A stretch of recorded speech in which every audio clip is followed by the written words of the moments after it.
A man has fallen into a ditch of width d, आप देख सकते हैं कि विड्थ डी है डिच की,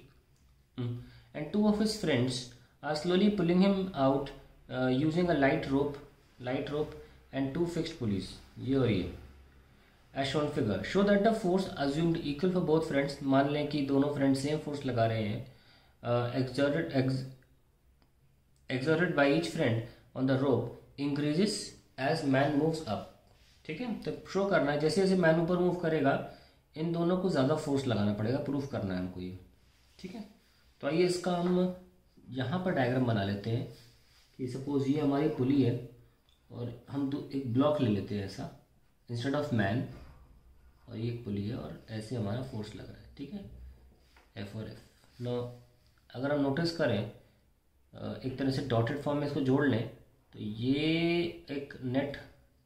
क्योंकि ये टेंशन होगा, ब्लॉक की बात करें तो ये टेंशन है और ये भी टेंशन है, और अगर यहाँ से एंगल थीटा है तो ये भी थीटा ये भी थीटा है, यहाँ से एंगल थीटा ले सकते हैं ना, तो ये वाला, तो ये हो जाएगा टी, तो 2t cos थीटा, और नीचे क्या है, बंदे का मास है, ठीक है, आदमी का जो मास है वो mg ले लिया हमने, mass of man is mg, तो हम लिख सकते हैं कि 2t cos theta is equals to mg, जब ये बैलेंस होगा एट इक्विलिब्रियम, कि ये बैलेंस हो चुका है कि ऊपर जो फोर्स नेट फोर्स है 2t cos थीटा और mg बैलेंस, क्योंकि अगर कोई भी चीज़ ज़्यादा ऊपर होगी तो एक्सेलरेट कर जाएगा आदमी, कहीं पर भी एक्सेलरेट कर जाएगा, हम चाहते हैं ये बैलेंस रहे, धीरे धीरे ऊपर आ रहा है, नेट फोर्स जीरो है, धीरे धीरे ऊपर आ रहा है, हमको ये साबित करना है कि जैसे जैसे ही ऊपर आएगा वैसे वैसे फोर्स ज़्यादा लगेगा। आप देख सकते हैं कि ये टेंशन यहाँ पर जो है ये टेंशन ही एफ के बराबर होगी, तो टी इक्वल्स टू एफ, ध्यान रखें जितनी टेंशन यहाँ पे डेवलप हो रही है रोप में उतना ही तो आप फोर्स लगा रहे होगे, ज़्यादा एक ही रोप में फोर्स नहीं लगा सकते, रोप टूट जाएगी नहीं तो, है ना। So T equals to F कह सकते हैं, तो T 2f cos theta equals to mg, अब हमें f निकाल लेना चाहिए, that is mg upon 2 cos theta. ना जैसे आप देख सकते हैं जैसे जैसे आदमी ऊपर आएगा, सपोज आदमी अगर यहाँ आ जाता, मैं आपको दूसरे पेन से दिखाता हूँ, अगर ये ब्लॉक यहाँ आ जाएगा तो ये रस्सी ऐसे हो जाएगी ना, ये देखो, और ऐसे में ये एंगल जो है ये भी तो इंक्रीज हो जाएगा, तो एंगल इंक्रीज हो रहा है, जैसे जैसे ऊपर आएगा वैसे वैसे एंगल इंक्रीज होगा। ये आदमी यहाँ आ गया तो देखो this angle which was this, अब ये इंक्रीज हो गया। सो अगर एंगल इंक्रीज होगा आप देख सकते हैं cos 0 1 होता है और cos 90 0, यानी कि जब cos में जब एंगल बढ़ता है तो cos की वैल्यू घटने लगती है ना। तो अगर एंगल हमारा इंक्रीज होगा तो ओवरऑल cos थीटा की वैल्यू डिक्रीज होगी, और क्योंकि f का cos थीटा से इन्वर्स रिलेशन है तो f बढ़ने लग जाएगा। So hence we prove that as theta increases cos theta decreases and f proportional to 1 by cos theta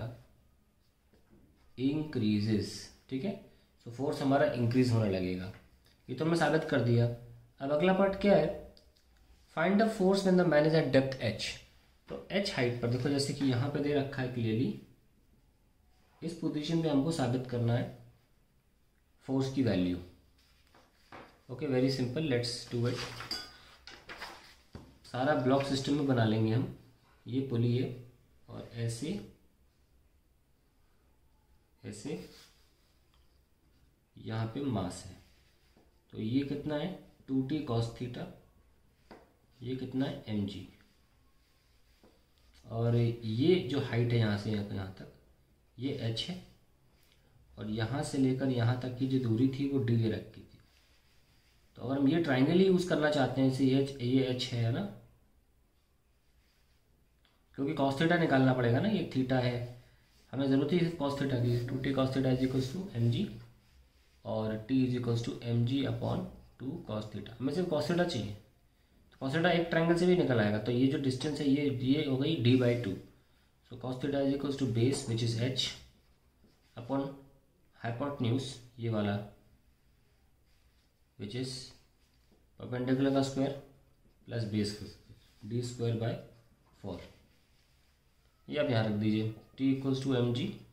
upon 2 h divide bye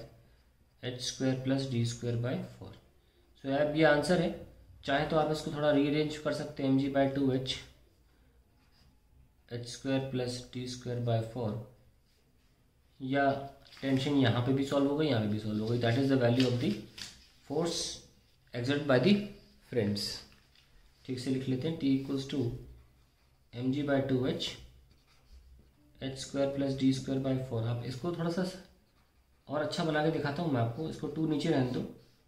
तो ये h जब अंदर जाएगा तो h स्क्वायर बन के जाएगा, तो H square by H square plus D square by 4 H square, तो ये हो जाएगा M G by 2 1 plus D square by 4 H square. That is the tension, that is the force exerted।